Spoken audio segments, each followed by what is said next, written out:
A body weighing 50 kg, a body weighing 50 kg, इसका मतलब क्या है? ये किलोग्राम वेट है। weighing 50 kg का मतलब किलोग्राम वेट है। इसका मतलब जो वेट होगा एक्चुअली वो क्या होगा? इसमें 9.8 से मल्टीप्लाई करना चाहिए, ठीक है? यानी अदर वर्ड से कह सकते हैं ये मास 50 kg, ठीक है? चलो, a body weighing 50 kg is standing on the floor of a lift. Is standing on the floor of a lift. ये लिफ्ट है, ठीक है? Is standing on the floor of a lift. देख लिया? Floor of a lift. Find the weight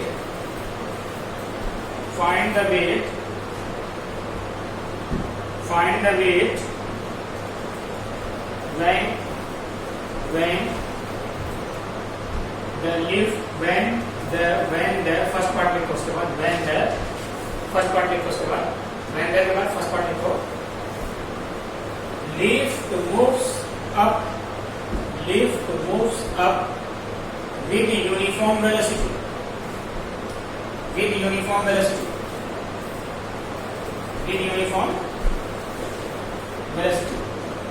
second लिखो, यहाँ क्या lift moves पहले पार्ट में विद यूनिफॉर्म वेलोसिटी। दूसरा है lift moves down with acceleration, lift moves down with acceleration,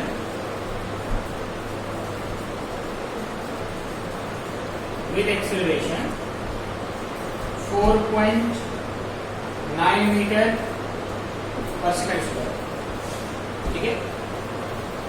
ये जबरदस्त क्वेश्चन है, इसका पूरा चैप्टर जो है, पूरा लेक्चर जो है इसी को पढ़ना है, ठीक है? बहुत अच्छा कॉन्सेप्ट है, उसको हम डिस्कस करेंगे, पहले क्वेश्चन करेंगे, ठीक है? लेकिन लिखो पहले, नेक्स्ट क्वेश्चन लिखो, मतलब थर्ड पार्ट लिखो इसका।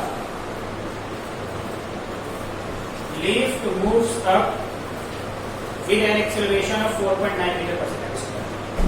Lift moves up with an acceleration of 4.9 metre पर सेकंड स्क्वायर, ठीक है? थर्ड है, फोर्थ है lift begins to fall freely under weight. Lift begins to fall freely under gravity. Lift begins to fall freely under gravity. अब जरा देखो इधर, समझना सवाल को मैं पहले समझा दो, फिर समझेंगे। एक लिफ्ट है ऐसे, है ना? इस पर कोई ऑब्जेक्ट ऐसे रखा हुआ है, इसका मास है 50 kg। क्या है मास? क्या है? 50 kg। मास क्या है? 50 kg। मास कितना है? 50 kg। क्या समझ गए? अच्छा, ये मास 50 kg है। अब लिफ्ट को अलग अलग डायरेक्शन में मूव कराएंगे, अलग अलग एक्सेलरेशन वेलोसिटी से, ठीक है? पहले कंडीशन में कह रहा है कि अगर ये लिफ्ट ऊपर मूव कर रहा हो v वेलोसिटी से, तो इस ऑब्जेक्ट का वेट कितना होगा?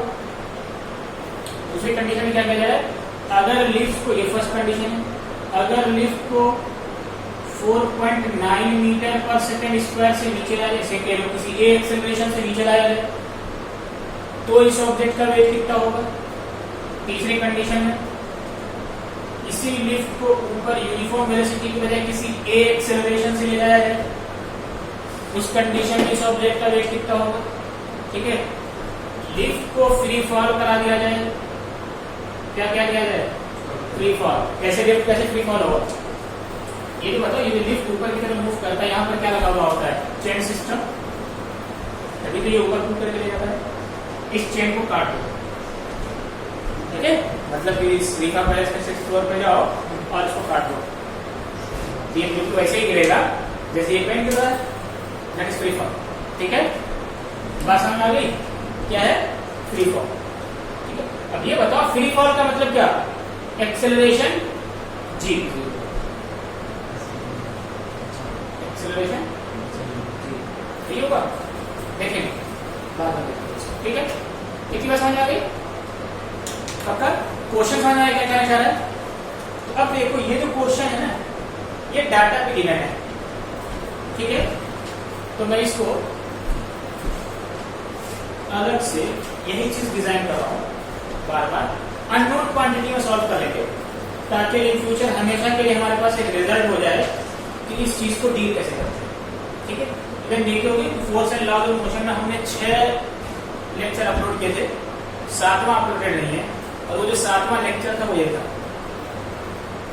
ठीक है, हमने कहा था कि मर्ज कर लेंगे क्योंकि एक्सेलरेशन की बात यहाँ पर भी। ठीक है, बस समझ आ गई?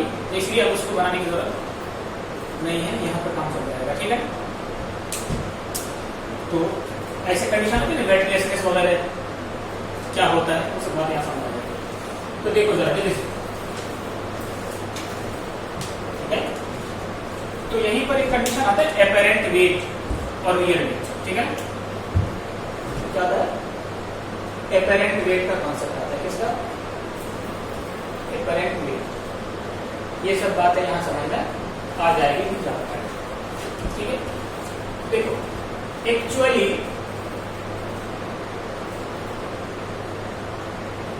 वेट जो है किसी बॉडी का, मतलब जो एक्चुअल वेट है, actually weight of any body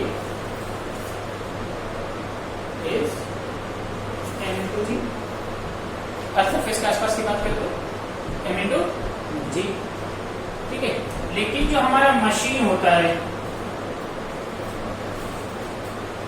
कोई भी मशीन हो या फ्लोर हो, ठीक है, वो जो रीड करता है ना, वो mg को रीड नहीं करता, वो mg को रीड नहीं करता, mg को रीड नहीं करता। ठीक है, mg को रीड नहीं करता, बल्कि क्या करता है कि मान लो कोई ऑब्जेक्ट है इस फ्लोर के ऊपर, ये फ्लोर है, इस फ्लोर के ऊपर कोई ऑब्जेक्ट है, या ऐसा समझ लो कि ये वेइंग मशीन का ही फ्लोर है, ताकि समझ आए कि ये रीडिंग ले रहा है। ठीक है भाई, यहाँ पर हम खड़े हुए हैं, अगर इसके नीचे क्या होता, वेइंग मशीन होता तो मेरा वेट मेजर कर लेता। बस इस फ्लोर और वेइंग मशीन के फ्लोर में फर्क क्या है? इसमें रीडिंग नहीं लगा हुआ, मीटर नहीं लगा हुआ, लेकिन रीड तो वैसे ही कर रहा होगा। सोच के देखो, इमेजिन करके सोचो, वहां पर भी तो क्या है? एक सरफेस है। ठीक है, तो ऐसे ही लिफ्ट का जो सरफेस है, ये भी क्या है? एक फ्लोर है जिसपे वेट फील कर रहा होगा। बस हमने जो क्या कर रहा होगा? फोर्स फील कर रहा होगा। तो सरफेस जो फोर्स फील करता है वो एक्चुअली मेजरमेंट होता है। बस हम नहीं ठीक। तो वेइंग मशीन ये है, तो वेइंग मशीन के ऊपर ये नीचे में क्या लग रहा है? mg, और ऊपर क्या लग रहा होगा? नॉर्मल। ये जो नॉर्मल है ना, इसको मेजर करता है वेइंग मशीन। किसको मेजर करता है? नॉर्मल रिएक्शन को मेजर करता है। ठीक है, इस नॉर्मल की जो भी वैल्यू होगी, दैट वैल्यू इज वेट। ठीक है, और ये वेट कौन सा होगा? एपेरेंट। ठीक है, क्या होगा? Apparent weight. क्योंकि एक्चुअल वेट तो क्या है? mg है। तो जो मशीन है वो कौन सा वेट मेजर करती है? एपेरेंट वेट मेजर करती है। क्या करती है? एपेरेंट वेट मेजर करती है। ठीक है, अच्छा अब जरा सोचो, एक लकड़ी का गट्ठर लो या किसी चीज का, अपने सर के ऊपर रख लो। ठीक है, जैसे पुली रखता है, तो वो जो ऑब्जेक्ट है उसके लिए फ्लोर कौन है? हमारा हेड। जैसे इस ऑब्जेक्ट के लिए फ्लोर कौन है? लिफ्ट का सरफेस। ठीक है, तो अगर हम इसको किसी ऑब्जेक्ट को अपने सर के ऊपर रखे हैं, अपने सर के ऊपर रखे हैं, तो हमारे सर के ऊपर जो भी उस ऑब्जेक्ट की वजह से नॉर्मल होगा वही हम मेजर कर रहे होंगे, वही वेट हम फील कर रहे होंगे। ये बात समझ में आई? पता ना? तो एक्चुअली में हम या कोई सरफेस क्या करता है, नॉर्मल या एपेरेंट वेट क्या करता है, मेजर करता है। बस समझ आ गई? ये जो नॉर्मल सरफेस पर है उस सरफेस के ऊपर वही क्या होता है, एपेरेंट वेट होता है। बस समझ आ गई? अच्छा, एक बात समझ आ गई? पक्का? इतनी बात छापो जल्दी से, इतनी बात छापो जल्दी से।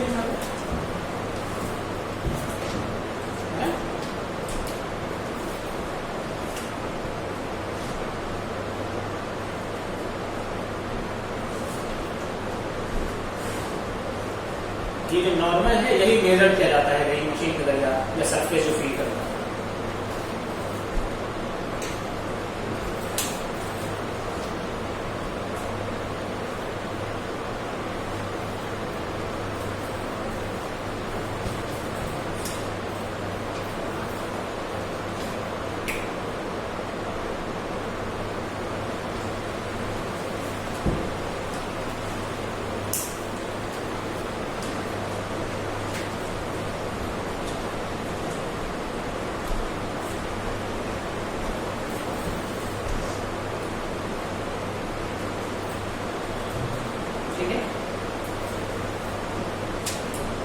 फोर्स देखा होगा उसको ज्यादा समझ आएगी बात।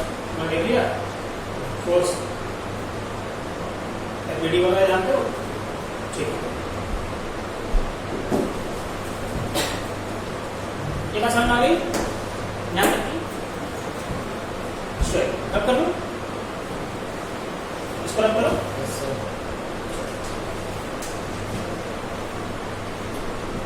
एक छोटा सा क्वेश्चन पूछता हूँ क्योंकि उसका कॉन्सेप्ट यहाँ इस्तेमाल होगा।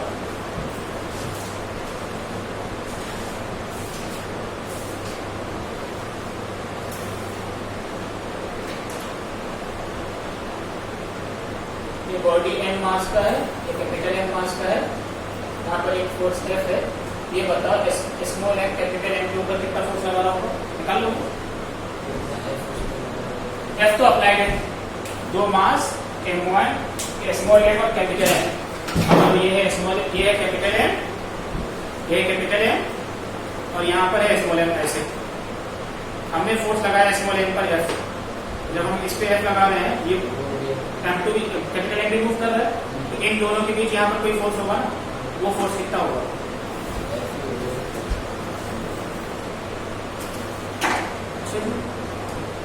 नहीं, एफ नहीं होगा। ठीक है, दूसरा इसमें सवाल ये भी हो सकता है कि इसका एक्सेलरेशन कितना होगा, तो इसको कैसे निकालते हैं? देखो तो देखा नहीं, तो देखते मेरे जवाब नहीं देते। देखो इधर सबसे पहला काम हम बनाते हैं, अब डिसाइड करते हैं कि हमारा सिस्टम क्या है, उसके हिसाब से एफबीडी बनाते हैं। क्या बनाते हैं? एफबीडी। एफबीडी क्या है? Free body diagram. अच्छा, कितने में सुन रखा है? कितने सुन रखा है? देखा है? मैंने भी लेक्चर लिया, देखा है? नहीं देखा, ये दिक्कत है ना। देखो एफबीडी में बेसिकली हम क्या करते हैं, जितने भी फोर्स उस ऑब्जेक्ट के ऊपर लग रहा है उसको मार्क करते हैं। ठीक है, वो देखना पीछे पता चल जाएगा तो नहीं देखा है, तो force and law of motion हमने कवर कर दिया है। तो अगर हम इसको सिस्टम मारें तो इसके ऊपर कौन कौन सा फोर्स लग रहा है? इस स्मॉल एम को हम मान लेते हैं ऐसे पॉइंट, इसके ऊपर एक फोर्स लग रहा है इस डायरेक्शन में। ठीक है, और चूंकि यहाँ से इस सरफेस से ये कांटेक्ट में है तो ये कैपिटल एम इसके ऊपर ऐसे एक फोर्स लगा रहा होगा नॉर्मल। ठीक है, क्योंकि सरफेस से परपेंडिकुलर हमेशा क्या लगता है? नॉर्मल फोर्स लगता है। ये बात मालूम है? मालूम है ना? नीचे फ्लोर है, फ्लोर ऊपर की तरफ क्या लगा रहा होगा? इसको n2 पे भी n डैश पे भी n1 डैश, और नीचे की तरफ क्या लग रहा होगा? सबसे पहले हमने सिस्टम डिसाइड किया, उसके ऊपर कौन कौन सा फोर्स लग रहा है वो मार्क कर। ठीक है, दूसरा कैपिटल एम। अब अगर इसको सिस्टम मान, ठीक है, तो इसके ऊपर ये एफ तो डायरेक्टली नहीं लग रहा। ठीक है, यहां पर ये जो सरफेस है ये इससे कांटेक्ट में, ये इसको n नॉर्मल दिया था, तो इन रिटर्न ये भी इसको कितना देगा? एक्सेलरेशन दोनों सेम रहेगा। उससे फोर्स आ जाएगा ना, कितना फोर्स लगेगा। अच्छा निकालना, जब तक मैं भी बना रहा हूँ निकालना।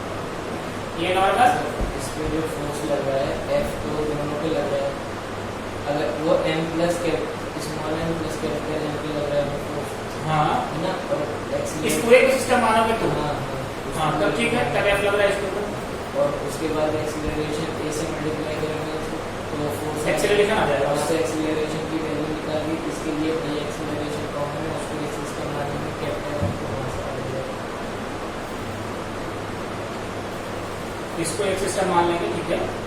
एक्सीलरेशन की वैल्यू रहेगी वहाँ पे F by small M plus capital M, ठीक, और फिर फोर्स निकालेंगे तो उसके किसका बाद force? मल्टीप्लाई करेंगे इस पे जो लग रहा है स्मॉल एम इसको? जो कैपिटल एम को लगा रहा है वो आ जाएगा ना किससे मल्टीप्लाई करोगे? एक्सीलरेशन की वैल्यू से, नहीं एक्सेलरेशन की वजह से किस मास को मल्टीप्लाई करोगे? जिस पे फोर्स लगा रहे हैं। इस पे आप दूसरा पूछ लेते हैं ना कैपिटल एम पे कितना लगेगा। आपस में कितना फोर्स लगा, क्योंकि दोनों ये फोर्स दोनों पे है, एक्शन रिएक्शन से दोनों को फोर्स है। तो सवाल करने वाला ये भी कह सकता है कि m1 m2 small M capital M पे कितना लगा रहा है, या कैपिटल एम स्मॉल एम पे कितना लगा रहा है, दोनों सवाल हो सकता है। तो दोनों इक्वल हो, हाँ दोनों फोर्स वैसी बात, एक्शन रिएक्शन से इक्वल होगा, किसी को कम आ सकता किसी एक का मान ले लेंगे। तो F over m plus m acceleration है, स्मॉल m से मल्टीप्लाई करो तो ये वैल्यू, कैपिटल M से मल्टीप्लाई करो तो बताओ, किसी एक से मल्टीप्लाई कर देंगे ना, किसी एक से ही मल्टीप्लाई करेंगे, किसी भी एक से नहीं, फिक्स है कि किससे मल्टीप्लाई करना है, कैपिटल एम से मल्टीप्लाई करना होगा। नहीं कह रहे थे अलग बात है, लेकिन फोर्सेस तो दोनों पे है वो, नहीं कंफ्यूज मैं बिल्कुल नहीं किया हूं, ठीक है। इसका मतलब तुम्हारा इस बारे में कॉन्सेप्ट क्लियर नहीं है, तुमने खाली याद कर रखा था कि इसमें फोर्स नहीं लग रहा, उससे मल्टीप्लाई कर दें, ठीक है। तुम्हें ये तो पता ही नहीं था कि बराबर होगा, है ना, ठीक है। नहीं सर ने पढ़ाया होगा जो भी रहे हो, ठीक है, मैं उसकी बात नहीं कर रहा, मैं तुम्हारी बात कर रहा हूँ, ठीक है। समझ बात है, तरीका क्या होता है उसी को कैसे निकालते हैं। ये नॉर्मल मतलब हर क्वेश्चन बन जाएगा इस तरह का, वो भी ऐसे ही बनेगा। इसके लिए ऊपर क्या लग रहा है नॉर्मल, नीचे क्या लग रहा है m, ठीक है। अब ये ऐसा करने के बाद सबसे पहले देखोगे कि ये फोर्सेस एक्स एक्सिस के लॉन्ग है, ये वाले फोर्सेस वाई एक्सिस के लॉन्ग है। ऑब्जेक्ट किधर मूव कर रहा है, एक्स एक्सिस के लॉन्ग या वाई एक्सिस के लॉन्ग? एक्स एक्सिस के लॉन्ग। तो सिर्फ एक्स एक्सिस वाले को फोर्स को देखो, वाई को भूल जाओ, ठीक है। अब बताओ इस स्मॉल m पर एक्स एक्सिस के लॉन्ग कितना फोर्स कर रहा है, नेट फोर्स। ऑब्जेक्ट किधर मूव कर रहा है, इधर की तरफ, तो जाहिर सी बात है f ग्रेटर है और n उससे छोटा है, तो f माइनस n क्या होगा, नेट फोर्स होगा।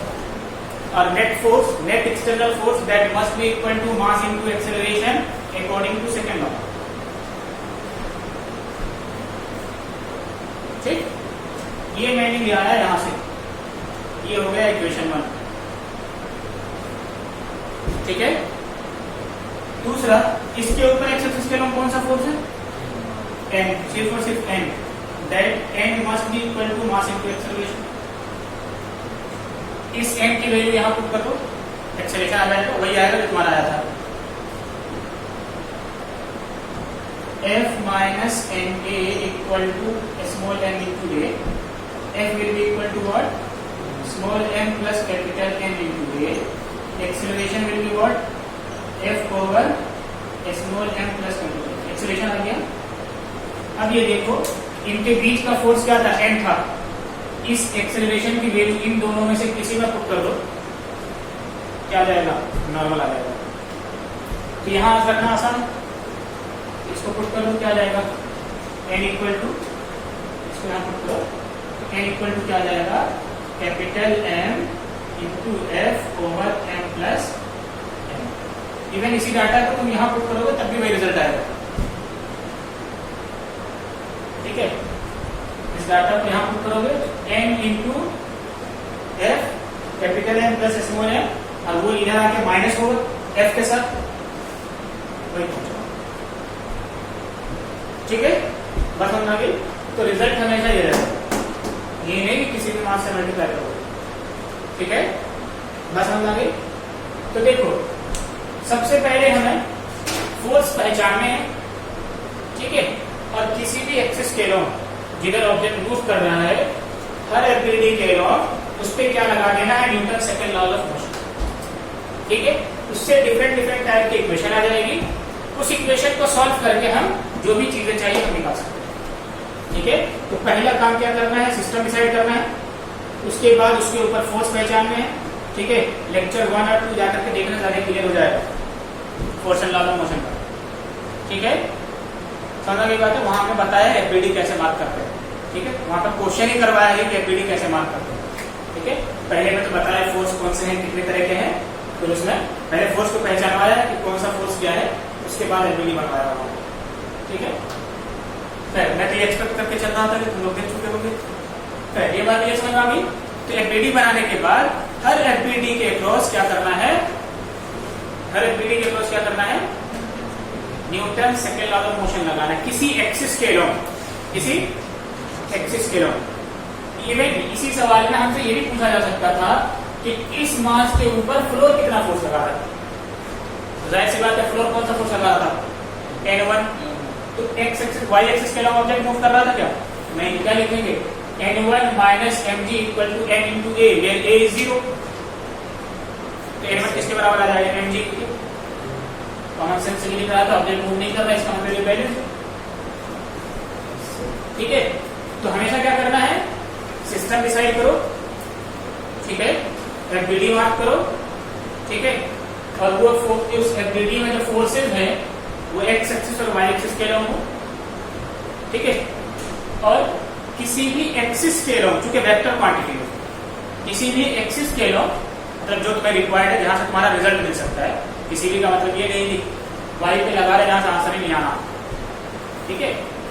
मतलब जब भी लगाओगे किसी एक्सिस के along second law of motion लगाओगे, और सेकंड लॉ ऑफ मोशन क्या कहता है, नेट फोर्स।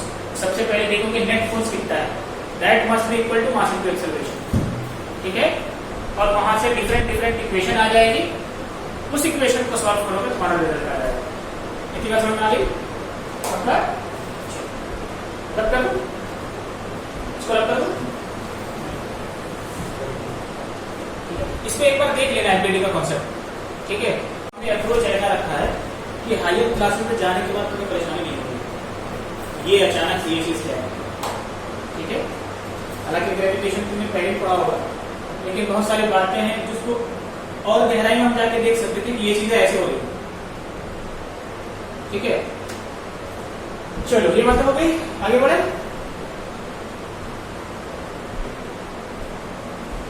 आगे बढ़े, रब कर दो।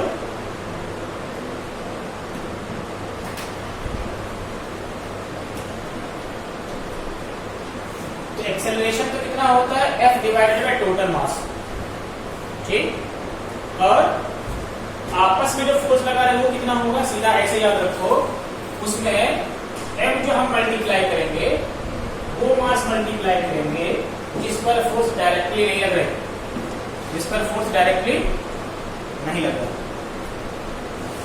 ठीक है, जिस पर फोर्स डायरेक्टली नहीं लग रहा, ठीक है।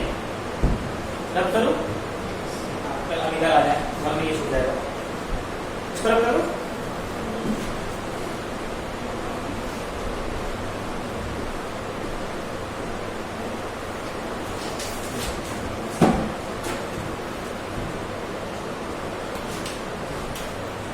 अब देखो कि एक ऑब्जेक्ट है, ये इस फ्लोर पे रखा हुआ है, इसका मास है m, हमसे पूछा गया कि इसका वेट कितना है, हम क्या कहेंगे, वेट का मतलब क्या, इस फ्लोर सरफेस के ऊपर कितना नॉर्मल लगा रहा होगा, ये फ्लोर जो है कितना, फ्लोर के ऊपर इसकी वजह से कितना नॉर्मल फोर्स है, that will be the weight, ठीक है। और हमने एक चीज कहा कि वेट का मतलब, एक्चुअल वेट का मतलब होता है m इंटू जी, और हम जो मेजर करते हैं वो कौन सा वेट मेजर करते हैं, एपरेंट वेट, जो कि नॉर्मल है। तो अब देखो इसका एफबीडी बनाएंगे हम, ऊपर नॉर्मल, नीचे mg, ठीक है। एक्स एक्सिस के अलोंग कोई फोर्स नहीं लग रहा है, एफबीडी में भी कुछ नहीं आ रहा है। ठीक है, इतनी बात समझ आ गई। तो हमने सिस्टम डिसाइड किया, एफबीडी बनाया, अब क्या लगाएंगे? Newton's second law of motion. तो किसी को भी बड़ा मान लो, क्योंकि एक्सेलरेशन तो है नहीं, ये तो रेस्ट में है। किसमें? अभी किसमें? रेस्ट में है। तो ये क्या हो जाएगा? m minus mg that must be equal to mass into acceleration, but object is in rest, that's why acceleration will be 0। क्योंकि ऑब्जेक्ट रेस्ट में है तो एक्सेलरेशन क्या होगा? 0 होगा। यहाँ से देखो m किसके बराबर हो जाएगा? mg के। क्या समझे? जब ऑब्जेक्ट रेस्ट में है, जब ऑब्जेक्ट क्या है? रेस्ट में है, तो एक्चुअल वेट एपेरेंट वेट के बराबर है। ठीक है, समझ बात है? तो हम जो मेजर करते हैं एक्चुअल वेट के लिए भी एपेरेंट वेट ही करते हैं, लेकिन क्या रखते हैं? मशीन को रेस्ट में, ग्राउंड पे रखते हैं। ठीक है, तो इसलिए उस कंडीशन में जो भी नॉर्मल होता है वो हमारा एक्चुअल वेट ही होता है। बस समझ बात नहीं? तो उसी वे ही मशीन को हम कहाँ रख रहे हैं? रेस्ट वाले फ्लोर पर। तो आराम से वहां पर जो हम नॉर्मल मेजर कर रहे हैं, हालांकि नॉर्मल तो एपेरेंट होता है, लेकिन इस कंडीशन में एपेरेंट किसके बराबर हो जाता है? एक्चुअल के। तो हम एपेरेंट के जरिए इनडायरेक्टली एक्चुअल को कैलकुलेट कर लेते हैं। ठीक है, बस समझ आ गई? ये बस समझ आ गई पक्का? तब ऐसे ही समझो, इसमें एक चीज ये भी हो सकती थी कि इनिशियली लिफ्ट जो है रेस्ट पर था, तो बिल्कुल लिफ्ट के फ्लोर को ऐसा ही फील हुआ हो। ठीक है, ऑब्जेक्ट अगर, इसका सवाल ये भी बन सकता था, इनिशियली लिफ्ट जो है रेस्ट पर था, तब ऑब्जेक्ट का मास कितना था? सॉरी, वेट कितना था? मास नहीं, वेट कितना था? इतना ही होगा, जैसे ये फ्लोर रेस्ट पर। पसंद आ गई? छापो इसको, छाप दे। नेक्स्ट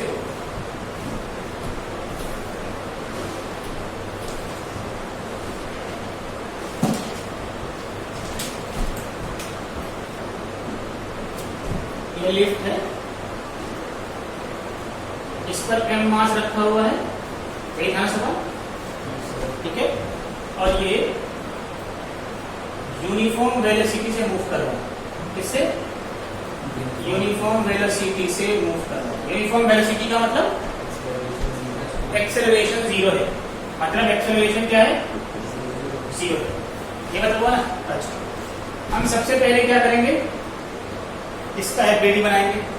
इसका, इस m मास, इस m मास के ऊपर एक तो लग रहा होगा लिफ्ट की वजह से नॉर्मल, नीचे लग रहा होगा mg।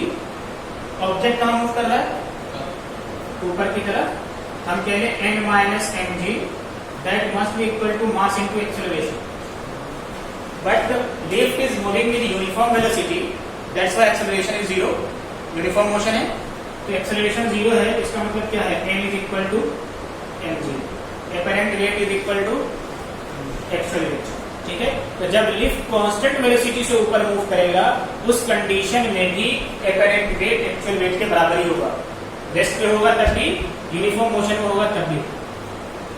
ठीक है, इनडायरेक्टली रेस्ट किया है, यूनिफॉर्म मोशन, एक्सेलरेशन 0 है, लेकिन वो अलग बात है, कांस्टेंट वेलोसिटी भी 0 है।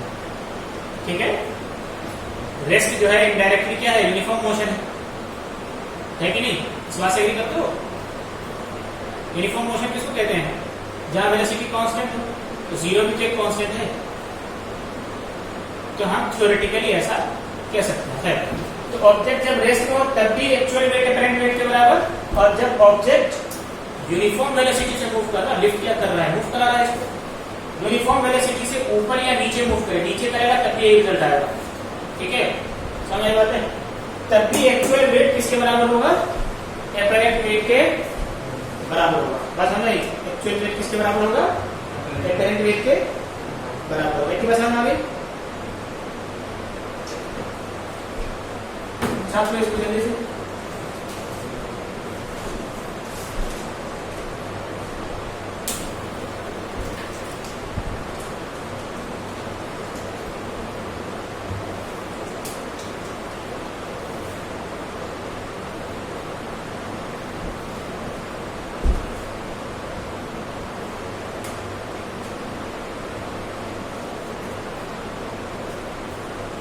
इसको खत्म होने दो। तो मैं मोशन का तो पता नहीं, force and law of motion repeat कर दूंगा, चलो मोशन हो सकता तुम लोगों ने बहुत पढ़ा होगा, ठीक है, खत्म होने के बाद अभी, ठीक है, force and law of motion repeat कर दूंगा, वो छोटा भी है, 5 से 1 हफ्ते के अंदर खत्म हो जाएगा। ये कर चुके, रख करो।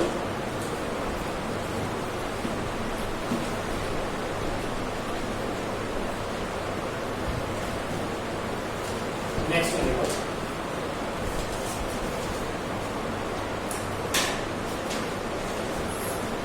एम मास है इसका, इस बार लिफ्ट ऊपर की तरफ मूव कर रहा है ए एक्सेलरेशन से, इससे ए एक्सेलरेशन से। तो सबसे पहले क्या बनाएंगे इसका FBD। FBD का मतलब free body diagram. Free body diagram basically represent how much forces are acting on it and in which direction, ठीक है, how many forces are acting on it and in which direction। तो नीचे की तरफ mg, floor की वजह से ऊपर नॉर्मल, इधर उधर तो ऑब्जेक्ट मूव नहीं कर रहा तो उधर कोई फोर्स नहीं होगा, तो नेट फोर्स भाई एक इधर 7 न्यूटन, इधर 10 न्यूटन, क्या करोगे 3 न्यूटन इस तरफ। सिमिलरली ऑब्जेक्ट ऊपर की तरफ मूव कर रहा है तो n minus mg that must be equal to mass into acceleration। ये हमने लाया वहां से F net equal to mass into acceleration, Newton second law of motion से। F net कितना है, ऊपर नीचे mg, ऊपर नॉर्मल, ऑब्जेक्ट ऊपर मूव कर रहा है तो n में से mg को माइनस कर दो, वही नेट फोर्स होगा, ठीक है। जैसे ऊपर 7 न्यूटन और नीचे 3 न्यूटन, तो क्या कहोगे 4 न्यूटन ऊपर की तरफ है, तो इस ऑब्जेक्ट का जो भी मास है that 4 Newton will be equal to mass into acceleration, ठीक है, वही करवाना, ठीक है। यहां से देखो m की वैल्यू कितनी आ जाएगी, mg plus ma, mg plus ma जो जाएगा mg प्लस ma, मतलब ये देखो कितना हो गया m into g plus a, m into g plus a। अब ये बताओ वेट जो है वो एक्चुअली में बढ़ गया घट गया, बढ़ेगा, ठीक है, मतलब apparent weight is greater than actual weight, apparent weight is greater than in that condition W apparent is greater than W actual। इसका सॉल्यूशन इससे पीछे वाले सवाल से बन जाएगा, इससे जस्ट पीछे वाला जो क्वेश्चन किया था उनके हिसाब से ये बन जाएगा, नॉर्मल इक्वल टू mg के बराबर होगा एक्सेलरेशन, अभी पीछे बनाया था, तो इसका तो 50 इंटू 10 500 न्यूटन। सेकेंड वाला इससे बन जाएगा, इससे मूव कर रहा है, अच्छा सेकेंड नहीं, कौन मूव कर रहा था, ये थर्ड स्टेज ऐसा होगा, थर्ड में नॉर्मल कैसा होगा m इंटू जी प्लस के, यानी कि अच्छा यहाँ 9.8 से मल्टीप्लाई कर सकते हो, ठीक है, ये वैल्यू कुछ और होगी, जो भी वैल्यू होगी इसकी आंसर हो रहा है, ठीक है।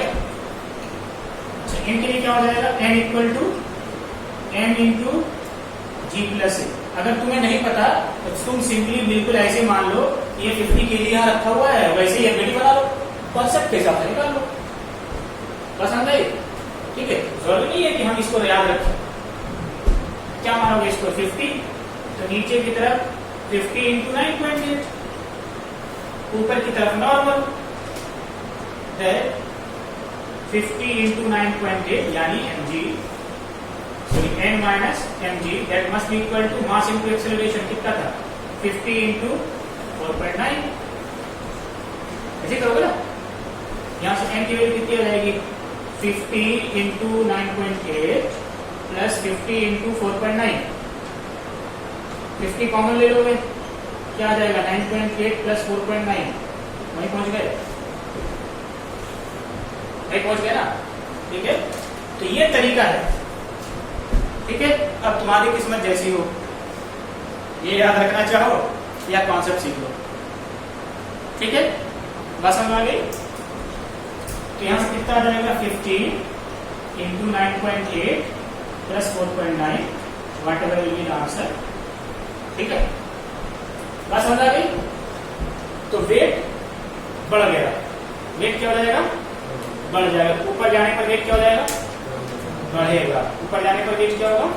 बढ़ेगा। अच्छा, रख दो इसको।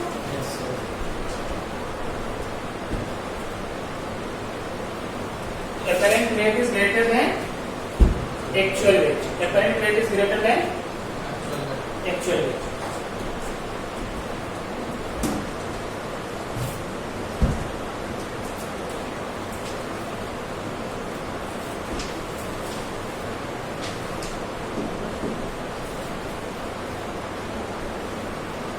मैं इसका हिंट भेजे जा रहा हूँ, घर पे जाकर सॉल्व कर लेना उसको, डायरेक्टली सॉल्व ही होगा। अब देखो ये एम मास है, लिफ्ट जो है नीचे की तरफ ए एक्सेलरेशन से आ रहा है, कहां आ रहा है? ए एक्सेलरेशन से कहां आ रहा है? नीचे की तरफ आ रहा है।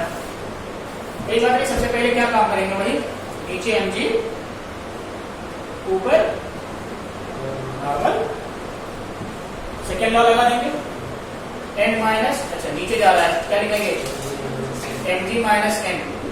वैसी बात है, जिधर मूव कर रहा ऑब्जेक्ट वो फोर्स बड़ा होगा, that must be equal to mass into acceleration. यहां से देखो mg nk को इधर ले आओ, will be equal to n, n common ले लो, क्या बचेगा? g minus a equal to n, पक्का ना? n की वैल्यू कितनी हो जाएगी? n into g minus a। क्या पता चला? apparent weight is smaller than the actual weight। लेकिन इसमें एक बहुत अच्छी बात और भी है, g की वैल्यू कितनी है? 9.8, ठीक है। तो एक्सेलरेशन अगर 9 से कम हुआ, 9.8 से कम हुआ, तब तो ये वैल्यू पॉजिटिव आएगी। ये वैल्यू कैसी आएगी? पॉजिटिव आएगी। ये वैल्यू कैसी आएगी? पॉजिटिव आएगी, ठीक है। लेकिन जैसे ही a की वैल्यू 9.g के बराबर हो जाए, नॉर्मल 0, नॉर्मल 0, यानी वेइंग मशीन रीडिंग कितना लेगा होगा? That condition is known as weightlessness, ठीक है। जब फ्री फॉल हम कराते हैं बेसिकली, तो इसका वेट तो m इंटू जी है ना, इसका वेट तो क्या m इंटू जी है, ठीक है। और हमने क्या कहा? नॉर्मल 0 हो जाएगा। इसी सवाल से समझो, नॉर्मल 0 हो जाएगा, इसका मतलब क्या है? सरफेस उसके ऊपर कोई फोर्स नहीं लगा रहा। तो ये बात तो तभी हो सकती है जब सरफेस हो ही नहीं, या ऐसा समझ लो सरफेस का कोई इफेक्ट ना हो, ठीक है। अब कोई ऑब्जेक्ट फ्री फॉल करता है, इसका वेट m इंटू जी तो है, और अर्थ इसको किस एक्सेलरेशन से नीचे लाता है? g से ही। तो a भी हमारा g है और वेट भी m इंटू जी है, इसलिए नॉर्मल क्या हो जाता है? हाइट। और ऐसे फ्री फॉल में कौन सा नॉर्मल पड़ रहा है? इसलिए फ्री फॉल में वेटलेसनेस फील होता है, ऑब्जेक्ट का वेट 0 होता है, ठीक है। तो वो किस वेट की बात कर रहे हैं हम? बेसिकली एपरेंट वेट की बात कर रहे हैं, क्योंकि रियल लाइफ के अंदर हम जो फील कर पाते हैं वो एपरेंट वेट को ही फील कर पाते हैं। बस समझ में, ठीक है। तो वेटलेसनेस की कंडीशन फ्री फॉल में क्यों होगी? ये बस समझ में आया? ये बस समझ में आया? क्योंकि उस कंडीशन में नॉर्मल राइट, नॉर्मल क्या हो जाएगा? राइट हो जाएगा। अच्छा, क्या दो ऑब्जेक्ट रेस्ट में रहते हुए भी नॉर्मल 0 हो सकता है? हाँ, ठीक है। इसको ऐसे समझो, बिल्कुल कोई ऑब्जेक्ट ऐसे करीब हो और ए एक्सेलरेशन से जा रहा हो नीचे, जाते हुए तो एक जैसा दिखेगा। तो ऐसे ही जब हम लिफ्ट का ऊपर से क्या कर देते हैं? कट कर देते हैं, तो ये जो लिफ्ट का मास है वो भी जी एक्सेलरेशन से नीचे जाता है, और एम जो है वो भी जी एक्सेलरेशन से नीचे जाता है। क्यों? क्योंकि दोनों को अर्थ ही तो बुला रहा है। बस हम भले ही दिखने में लगता है कि ये एक दूसरे से कांटेक्ट में है, लेकिन उन दोनों के बीच का नॉर्मल 0 हो चुका है, ठीक है। उन दोनों के बीच का नॉर्मल 0 हो चुका है, भले ही वो कांटेक्ट में, ठीक है। इसलिए मैंने पहले थोड़ा गैप लेकर समझाया ताकि समझ आए। ये मार्कर भी जी एक्सेलरेशन से नीचे जा रहा है और मेरा हाथ भी, तो पहले से कांटेक्ट में था, लेकिन हमने कट किया लिफ्ट का भी एक्सेलरेशन जीरो हो गया, एम का भी एक्सेलरेशन जीरो हो गया। ठीक है, तो ऑब्जेक्ट बेसिकली उस कंडीशन में फ्री फॉल होगा। ठीक है ना, बस हम आ गए। तो उस कंडीशन में जो भी फ्लोर होगा या वेइंग मशीन होगा वो हमारा वेट कितना मेजर करेगा? जीरो। तो इनडायरेक्टली इसका जवाब मिल गया। ठीक है, इसी में स्पेशल केस हो जाएगा जब फॉल करे क्या a इक्वल टू जी से। बस समझा दे, a इक्वल टू जी से। तो जब g से कम होगा तब तो हम क्या कहेंगे? एपरेंट वेट एक्चुअल वेट से छोटा। एपरेंट वेट W एपरेंट छोटा है W एक्चुअल से। ठीक है, तो यहीं पर आगे लिख रहे हैं under free fall acceleration A is equal to G है, A equal to G, therefore normal will be M into G minus G। इसी में नोट कर लो, इसमें क्वेश्चन को ऐसे नोट कर लो। तो नॉर्मल कितना हो जाएगा? Zero. That is the condition of weightlessness, है ना। और फ्री फॉल, फ्री फॉल के अंदर ऑब्जेक्ट का एक्सेलरेशन कितना होता है?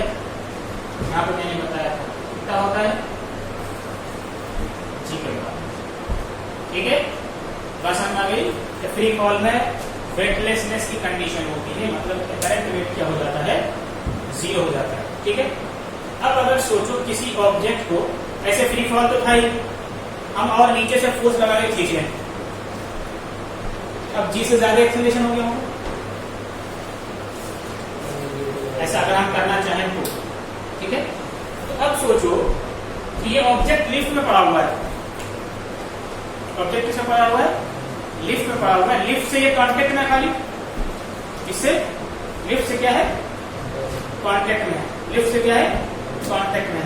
ठीक है, लिफ्ट से क्या है? कांटेक्ट में। अगर लिफ्ट नीचे ऐसे आ जाए तेजी से, क्या कर जाएगा? इससे कांटेक्ट छूट जाएगा।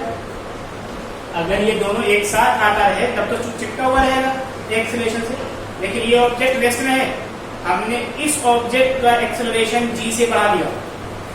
क्या कर दिया? जी से बढ़ा दिया। ठीक है, तो इन दोनों के बीच का कांटेक्ट क्या हो जाएगा? छूट जाएगा। इन दोनों के बीच का कांटेक्ट क्या हो जाएगा? छूट जाएगा। इन दोनों के बीच का कांटेक्ट क्या हो जाएगा? छूट जाएगा। जब ये ऐसे आएगा तो इन दोनों के बीच का कांटेक्ट क्या हो जाएगा? छूटेगा। तो अब जरा सोचो कि ये ऐसे बॉक्स बना हुआ हो, ठीक है, और यहां पर कोई ऑब्जेक्ट रखा हुआ है। अगर ये फॉल कर रहा है A ग्रेटर देन G से, कौन? ये लिफ्ट। तो ये जो ऑब्जेक्ट है इसका कांटेक्ट इसके फ्लोर से छूट जाएगा। अभी मैंने करके दिखाया, देखो मार्कर छूट जाता है हाथ से। ठीक है ना, समझ में आते नहीं? तो अब ये जब ये नीचे चला जाएगा तेजी से, और ये तो G एक्सेलरेशन से नीचे आता है, तो ये फ्लोर तो इससे कांटेक्ट में है ना, नीचे वाले से। तो ये इनडायरेक्टली इससे जाकर ऊपर चिपकेगा। ठीक है, मतलब अगर हम लिफ्ट में हो, एक तो फ्री फॉल हो, नीचे से जुम्मन और खींच दे, क्या होगा? हम कहाँ चिपके हुए होंगे? लिफ्ट के ऊपर वाले हिस्से। ठीक है, बस हम नहीं तो ऊपर चिपक जाएगा। ठीक है, हाँ अगर ओपन होगा तो अच्छी बात है। ठीक है, बस हम वाली। तो ये अच्छा रिजल्ट था कि एपरेंट वेट उस कंडीशन में देखो नेगेटिव हो जाएगा। ठीक है, तो ये जो ए नेगेटिव कह रहे हैं ना, बेसिकली किसके लिए कह रहे हैं? ऑब्जेक्ट के लिए। ठीक है, मतलब लिफ्ट बहुत ज्यादा हो जाएगा, एक्सेलरेशन ज्यादा चीज है, तो एपरेंट वेट उसका नेगेटिव होगा। ठीक है, लेकिन ये बताओ क्या एपरेंट वेट नेगेटिव पॉसिबल है? नहीं, ये थ्योरेटिकली कहने के लिए है, क्योंकि हमने फोर्स किस पे लगाया? इस पर। तो ये कहोगे उस कंडीशन में एपरेंट वेट जब भी नेगेटिव आएगा तो ये कहोगे कि ऑब्जेक्ट का कांटेक्ट फ्लोर से छूट गया।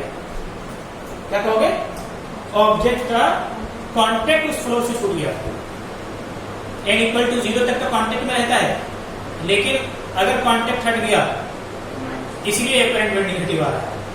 समझ बात है? कहीं पर रिजल्ट ऐसा नेगेटिव आए कैलकुलेशन ठीक रहते हुए, ये नहीं कि कैलकुलेशन गड़बड़ करके नेगेटिव ले आए कहोगे कांटेक्ट छूट गया। ठीक है, बात समझ आ गई? ठीक है, मेरे ख्याल से इस क्वेश्चन में जितनी बातें तो उससे ज्यादा बात होंगी। ठीक है, तो ये बात समझ में आई कि एपरेंट वेट क्या होता है। ठीक है, तो एपरेंट वेट ये था हमारा कि नॉर्मल जो लगता है वो सब है, नॉर्मल जो लगता है। ठीक है,